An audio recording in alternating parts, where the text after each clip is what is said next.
Now we are back to the session, and I would like to welcome also the additional panelists, and I would like to take their statements in the order we have them on the program. So we would start with Andrea Ferrante, who is from the Italian Association for Organic Farming, well, that's the translation of the AIAB, and he's the president. Please, to all additional panelists now, stick to the 3 minutes. We will take your views, and then the next one is directly to continue, and then we directly open up for the general panel discussion. Okay? So, Andrea, the floor is yours for the next 3 minutes. It will be fast done. First of all, I think that we have seen what is the scenario. So it is clear that the agro-industrial model doesn't work anymore. And maybe it's missing something. In the scenario, there is no reference to the finance that is having an incredible role in agriculture.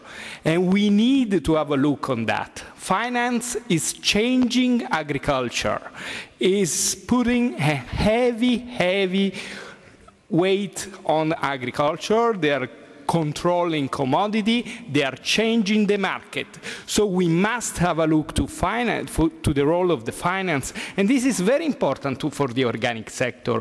Don't think that we are outside that. We are exactly in the middle. We are exactly in the middle of this problem. And I think that at the end, the real things that we want to put at the center are the farmers. So we need to have a consistent policy where we decide that farmers, family farmers, are still at the center, at the heart of all our agriculture policy. This is the problem. We can't think that we will have any kind of sustainable agriculture, real sustainable agriculture, without farmers. We have to change the narrative. In 2050, there is not enough food. It's fake. We have enough food today. We have enough food on 2050. We are wasting something like 30% of the food that is already produced. And what is the problem now is not how much we produce. And the problem is who produce, who sell, and who control the market. That is the main problem. And that is why CAP has to address also the market problem. We must regulate the market. We can't accept that somebody else regulates the market for us. And we have a clear problem. Think at the organic sector. Think of what happened in the UK. You think that the British citizens don't like any more organic products? Well, I don't think that is the problem. The problem is that the supermarket chain decided that it wasn't any more interesting for them have organic products on the shelf. And this is a main problem. This is the problem of food sovereignty. Who decides what we want to eat? Who decides what is the policy? Who decides what is the agriculture policy? Who decides what is the landscape that we want? This is the main problem today. So or we address with a public debate on what it should be the CAP, and in this public debate, all this layer of the society will be part of the debate. And in that sense, the organic sector can play a role because we have the answer, and this is clear.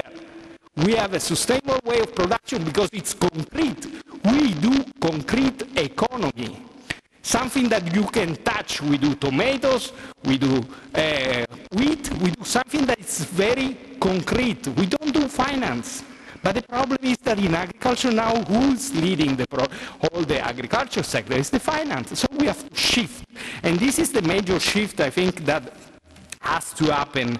Because otherwise, if we don't go in a food sovereignty framework where people come back and arrive to decide what they want to eat, what they want to be in their future, it will be difficult to find out really sustainability. So we have the answer. I think that we really have the answer. We really have. Last thing, 3 minutes, it's finished, I think. The European regulation the European regulation on organic farming. It's the only regulation made by the European Union where environmental benefit it's before the profit of the farm. It's the only one. And we have shown everybody that if we put the environmental benefit before, we will have better profit than all the other farms in Europe. So this is the answer that we have in the hands, and we want policy to support that.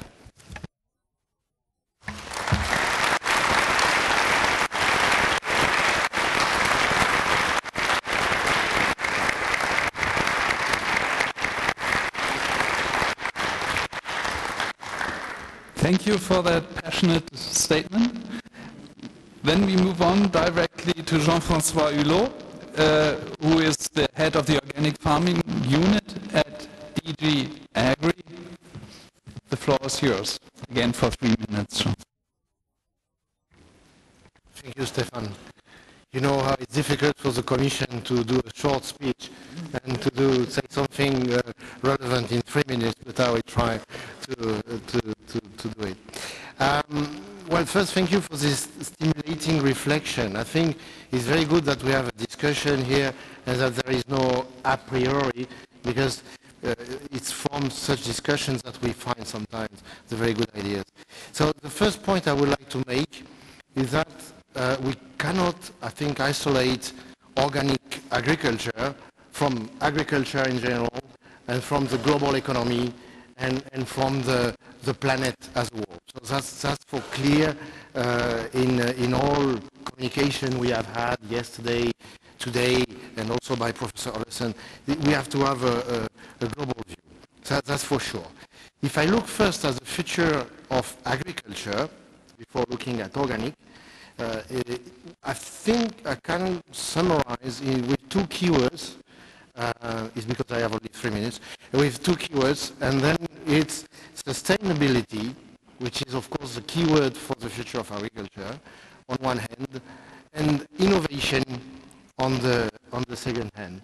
So on sustainability, I think a lot of literature is behind this, but I think here, if we look at the reform of the CAP, like the Commission is trying to push now for the CAP after 2013, you can see with various measures like the greening and so on that we are going in this direction.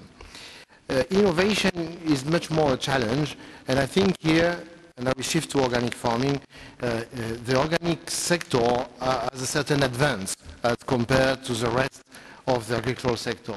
And the thing we have to do probably here is to look at the sort of virtual development curve that would be the farming with low inputs and high outputs is what I have seen in the TP Organics action plan called eco-functional intensification. I think this concept is probably the future of sustainable agriculture, and then organic farming is far in advance. So that's for sure the direction we need to take. I think more specifically to the organic farming sector, and that's something now that we may pay a lot of attention in this Congress probably.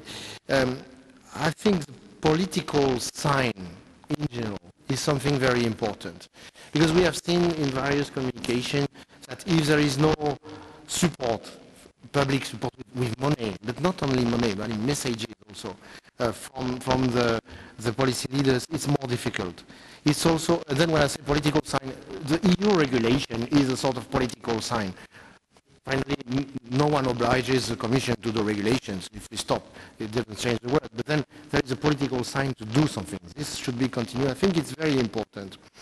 Another point, which is very relevant, I think, for the organic sector, that we can move in an economy which is in rather good state. I mean, we have a link between the purchasing power and the consumption of organic food. That's quite visible if you look at the consumption patterns. So the price matters. Of course the price matters, we cannot ignore it, not only the quality. We have put the focus on the quality, that's fine, but I think the price matters. And then there is also an interest to make a link between the general economy and the level of spending that the consumer can devote to organic food here.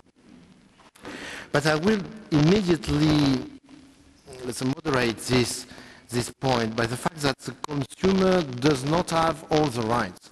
And I think that's something which is a bit changing mood here, also at European level. And that's a bit, I missed this from the presentation of Professor Olesen here. I think it has been said, well, the consumer has no right to waste 30% of food, of course. No, on the contrary, consumers in the world, they have the obligation to eat everything which is produced and not to waste it, just to put it in a very simple way. So we should also look at the choice consumers are making in the food they choose to eat. It's very clear that if income grows and meat consumption increases, well, fine. But this relationship maybe has to change a little bit now. So it's just a question, much more than a recommendation here. And last point, I think very specifically for organic farming, I think the holistic approach is indeed a key element of the organic farming. Or like Commissioner Scholz said yesterday, be careful, keep your values. Yes, okay. That's a message which I think is very important. That's why I think the linear model that has been presented it doesn't fit with organic farming, and the circular thinking with the recycling and so on is an element which is very important, like it has been shown in the slides of Professor Olesen. So to summarize, I would say the organic farming sector should continue to develop innovation, develop thinking in an holistic approach, and inspire with the imitation of nature. This is what we are doing, rather than finding alternative ways which may not be sustainable. Thank you very much.